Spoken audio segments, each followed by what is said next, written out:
Hi teddy bears! Today we're going to read Corduroy. It's one of our family favorites and it's so cute, so enjoy. Corduroy.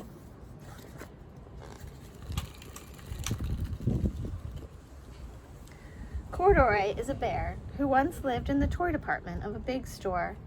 Day after day he waited with all the other animals and dolls for somebody to come along and take him home.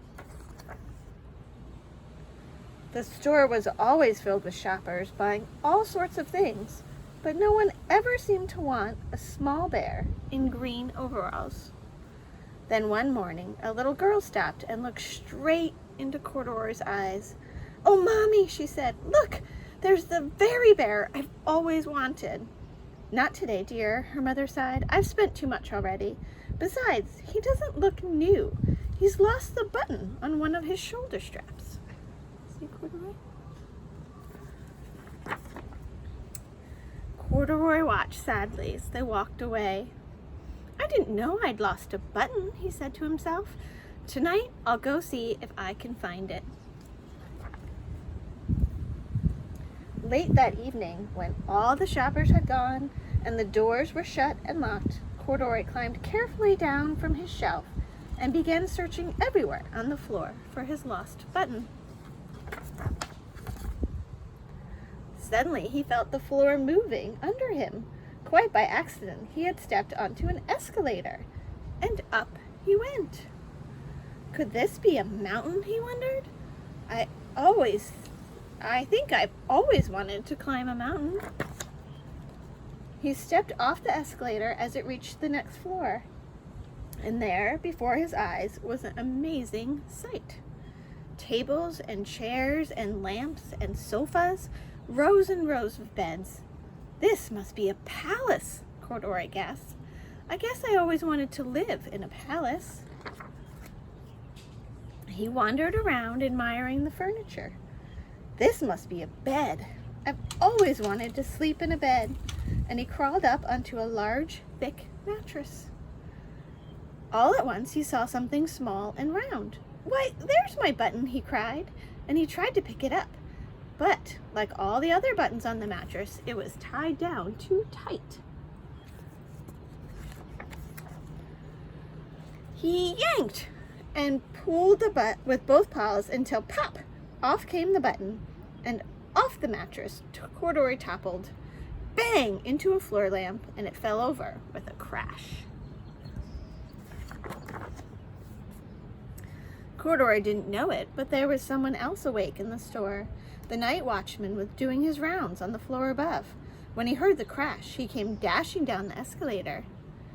"Now who in the world did that?" he exclaimed. "Someone must be hiding around here."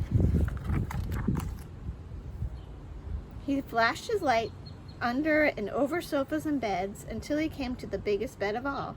And there he saw two fuzzy brown ears sticking up from under the covers. "Hello," he said. "How did you get upstairs?" The watchman tucked Corduroy under his arm and carried him down the escalator and set him on the shelf in the toy department with the other animals and dolls. Corduroy was just waking up when the first customers came into the store in the morning, and there, looking at him with a wide, warm smile, was the same little girl he'd seen only the day before. "I'm Lisa," she said, "and you're going to be my very own bear. Last night I counted what I saved in my piggy bank, and my mother said I could bring you home." See Lisa? Oh, she looks so nice. "Shall I put him in a box for you?" the saleslady asked. "Oh, no thank you," Lisa answered, and she carried Corduroy home in her arms. She ran all the way up the 4 flight of stairs into her family's apartment and straight into her own room. Corduroy blinked.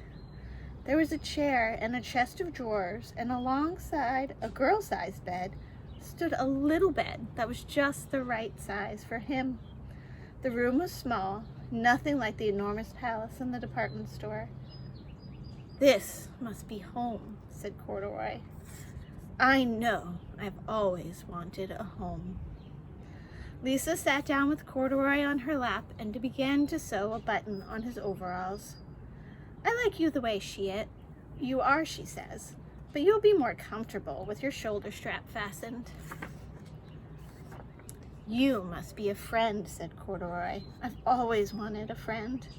Me too, said Lisa, and Lisa gave him a big hug. Oh, yay for Corduroy. I'll see you soon.